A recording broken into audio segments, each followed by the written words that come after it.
le Seigneur. Et puis quand elle rencontre le Seigneur, donc elle arrive à aller à l'église, les frères la suivent, et puis quand elle arrive pour ses 16 ans, le jour de son baptême, elle ronge un petit peu son père un petit peu avant, et puis son père il était contre ça, et par amour pour sa fille, il lui dit écoute, tu te baptises, mais je viens pas au baptême. Et puis elle se baptise tout seule, avec 2-3 copines, personne de sa famille vient.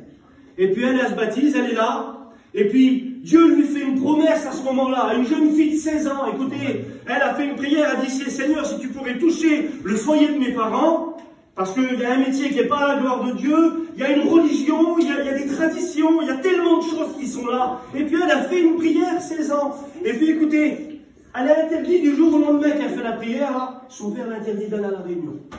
Il fait une crise, il ne veut plus qu'elle va à la réunion. C'est un homme qui part le soir pour travailler. Quand la journée il est au camping, il boit. Et puis là, le foyer, ça commence à aller de décadence en décadence. Ça commence à mal aller. Et puis là, chaque fois que l'homme rentre, il casse tout. Il fait une vie pas possible. Et puis, il prend une décision dans le foyer. Là, il prend une décision. Il dit comme ça, cet homme a dit, écoute, je vais faire 2-3 maisons que j'ai à faire dans ce travail-là.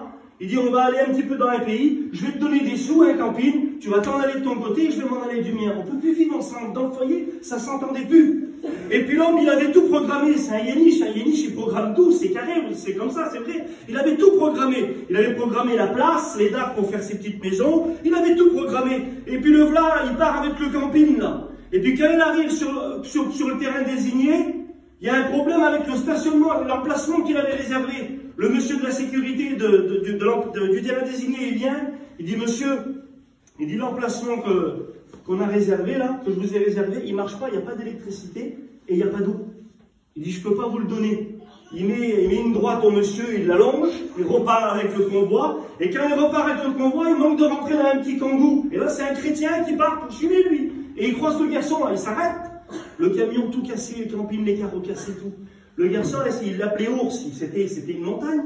Et puis le chrétien, là, quand il sort, il dit, qu'est-ce qu'il y a, mon frère? Il dit, t'es embêté? Il dit, je devais me mettre là, il explique la situation. Et puis normalement, les frères, on est dans une mission, nous. Quand le petit garçon est au kangou, j'invite pas un garçon comme ça dans la mission, je vais me faire tuer par les anciens. Lui dit, écoute, nous on est à 10 km là. Viens, t'as l'eau, t'as le courant, tu te mets dedans. Ah, il dit, je rentre pas là-dedans. Les alléluia, je rentre pas là-dedans. Il dit, écoute, regardez ce qu'il dit, le chrétien poussé par l'esprit. Il dit, si tu veux, la place elle est grande, tu te mets dans le fond de la place, ça va. Il dit, tu tournes ton store de l'autre côté et je fais la commission à tout le monde que personne vienne voir. Je peux pas te dire mieux. Oui, on ne doit pas dire ça normalement. Il dit, il propose ça. Il dit, si c'est comme ça, je rentre sur la place. Alors imaginez-vous, il arrive, l'homme sur la place, quand il le voit, il est tout tatoué, hein, tout tatoué, torse nu. Et les garçons qui sont là, ils disent, mon Dieu, ce soir on est mort, on a la vie dans la place. Et il arrive, il se met au fond de la place, il se gare, il met son eau, son courant, commence à boire. Et je vous dis ça, mais dans le foyer, il y a toujours une chrétienne avec une promesse de Dieu et une prière qu'elle a fait à Dieu. Tu comprends? Ta situation, elle n'est pas désespérée. Et puis elle, à ce moment-là, je vous garantis que si elle regardait sa situation, elle était désespérée. Et puis là, il commence à boire, l'homme, et puis il tape la femme. Écoutez comment ça part mal. Hein. Il dit, écoute, je m'en vais. Il dit, je m'en vais en ville. Quand je reviens, je veux que tu sois parti. Il dit, je m'en vais, je reviendrai dans la nuit. Quand je reviens vers les 10-11 heures, je veux que tu sois parti. J'attends pas de faire ce qu'on devait faire, et je peux plus te voir, je vais te tuer. Et l'homme, là, il s'en va. Et quand il s'en va, c'est pendant la grande réunion. Pendant que les frères, ceux qui ont déjà été en mission, ils sont en train de placer les chaises, mettre la sono. Il s'en va pendant ce moment-là, 8 heures, là. Et puis là, il y a la grande réunion qui se passe. Et puis là, il y a le petit store, il y a Anaïs qui est en dessous de son store. Imaginez-vous, le camping cassé, tout ça. Mais il y a les petites chrétiennes qui vont l'inviter. Il y a la réunion de jeunes qui commence. La grande réunion est finie. Et la réunion de jeunes, et puis là, il y a un frère qui fait une appel, il dit que tous les jeunes s'approchent, on va commencer la réunion de jeunes, allez, allez. Et puis eux, ils vont taper au petit camping, là, il dit, écoute, il savait que c'était une chrétienne, il l'avait déjà vue. Il dit, tu viendrais pas à la réunion de jeunes? Elle dit, non, j'ai plus envie d'y aller. À ce moment-là, elle n'y croit plus. Peut-être qu'il n'y croit plus, c'est comme ça. À ce moment-là, elle ne veut plus y aller, elle. Et puis ils insistent un petit peu, il dit, viens. Alors elle y va, elle. Il n'y a pas son père, il n'est pas là. Sa mère est dans le camping, elle est en train de pleurer, elle dit, je vais aller en dessous le chapiteau. Elle va en dessous le chapiteau, et puis elle se met à l'entrée du chapiteau. Je vous explique les détails.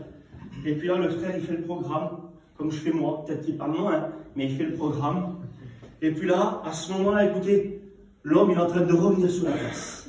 Il est en train de revenir sur la place, il n'a pas été boire, il a fait le tour du pays, mangez pas les nerfs. Il a fait le tour du pays, et puis là, il est en train de revenir sur la place, et puis, il voit le chapiteau, et lui, il le dit après, il voulait s'approcher du chapiteau, mais il y avait la lumière autour du chapiteau, là. Et quand lui, il se dit, il n'y aurait pas eu la lumière, là, j'avais rentré. La lumière, elle explose du chapiteau en haut. Le Seigneur, il a explosé la lumière, c'est comme ça. Et là, quand il s'approche du chapiteau, le garçon qui fait le programme, il dit, tu t'appelles comment, toi, là-bas? Et là, t'as dit, elle s'appelle Anaïs. Il dit, viens nous dire un autre témoignage. Elle a dit, non, viens voir. Il n'a jamais été, il n'a pas été au baptême, rien.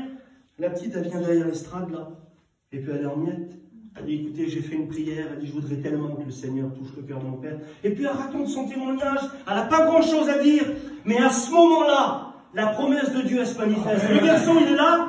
Il est en train d'être touché par la présence de Dieu et par le Saint-Esprit. Et il tombe à genoux. Mais il tombe tellement à genoux d'une force que quand il tient la barre du chapiteau, il en bouge, là. Et là, il demande pardon au Seigneur. Et tout le monde le regarde. Il crie à Dieu.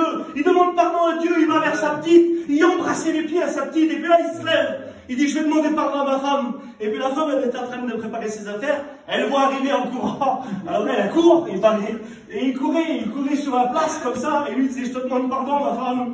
Je te demande pardon pour tout ce que j'ai fait. Je te demande pardon parce que j'ai rencontré Dieu. Et Dieu, moi, j'étais en train de changer ma vie. Et puis à ce moment-là, le Seigneur, il bénit ce foyer. Et ce foyer-là, quelques temps après, moi, j'étais aux écoles publiques en 2017. Ce garçon-là, il faisait une réunion de jeunesse. Mais c'est pas possible. C'était impossible. Dieu en a fait un foyer de serviteurs de Dieu. Pourquoi je vous dis ça? Parce que des fois, il y a des petites promesses qui sont là et il semblerait qu'elles sont en train de s'éteindre. On n'y croit plus. On croit que ça ne sera plus pour nous. Mais crois-y, Dieu n'a pas fini. Dieu n'a pas fini. Dieu est capable de le faire. Que Dieu soit béni.